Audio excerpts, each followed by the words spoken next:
Hello and warm welcome to join us for this edition of AIN in English News, and I am Abdul Ahad Mohammadi. At least 5 people were killed and 16 others wounded, including police, when a suicide bomber targeted the police vehicle in southern Kandahar, local officials said on Tuesday. The bomber, who was riding a motorcycle, was recognized and apprehended by police, but he could manage to detonate his explosives before reaching his target. No one has claimed responsibility for the attack, but Taliban have been behind such attacks in the past in the country. The attack took place amid reports that the United States is committed to resume talks with militants' representatives to end decade-long war in Afghanistan.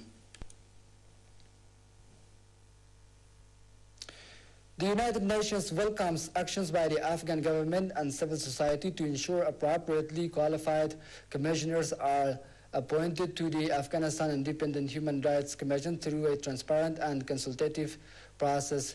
UNAMA said the 5-year appointment of the 9 commissioners of the Commission expired on 16 December 2011. Discussions are underway now regarding the appointment of new commissioners. The government has the primary responsibility to preserve the independence, integrity, and legitimacy of the Commission, including through the appointment of commissioners in accordance with Afghanistan's law.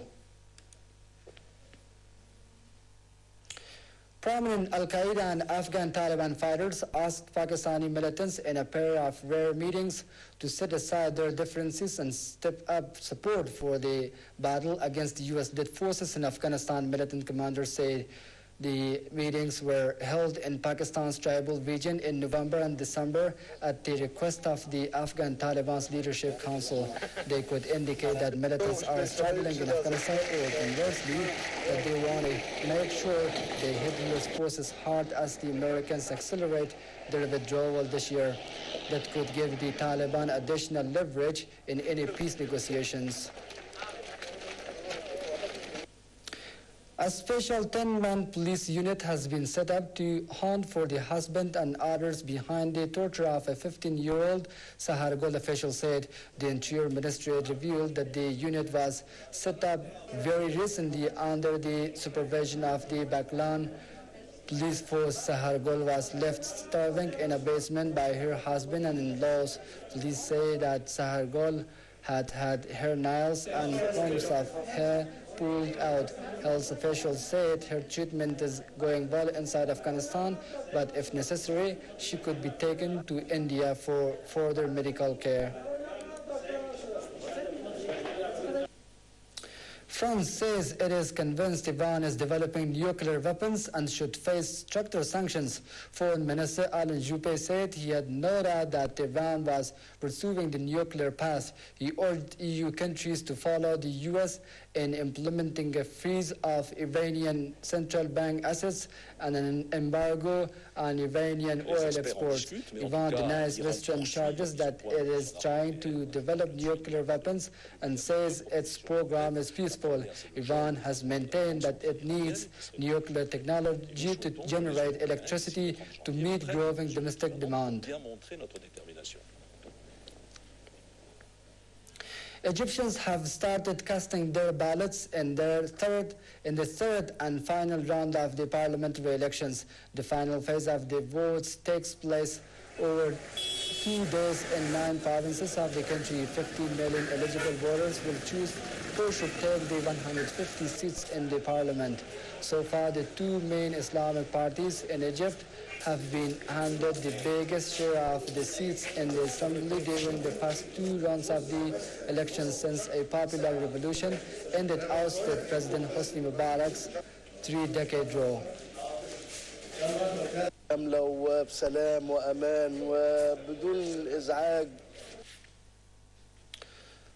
The head of the Arab League had said its peace monitors are helping to ease a violent crackdown on anti-government protests in Syria, but urged President Assad's government to carry out a peace plan in full. Meanwhile, army defectors captured dozens of members of the security forces by seizing 2 checkpoints Monday, the opposition said, while killing and wounding an unspecified number of troops loyal to Assad. Assad is struggling to defeat a popular uprising and avoid becoming the latest leader to be toppled by Arab Spring revolutions.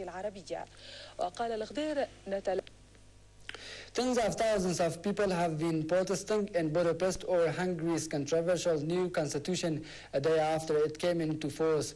The country's governing Fidesz party pushed the law through parliament in April after winning a two-thirds majority in parliamentary elections. Opponents say it threatens democracy by removing checks and balances set up in 1989 when communism fell. The EU and US had also asked for the law to be withdrawn. The dispute has caused doubt over talks on a new financing agreement with the EU and IMF, seen as vital for market confidence in the Central European country.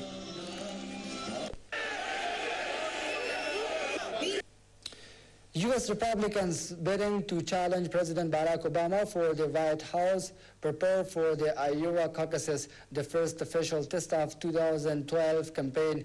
The hopefuls toured Iowa on Monday, the last full day of campaigning before the Hawkeye States caucuses. Mitt Romney, Ron Paul, and Rick Santorum lead the polls ahead of Tuesday's vote, but the race remains unpredictable. Tuesday's winnings caucuses will involve about 120,000 Iowans gathering in homes, schools, and public buildings.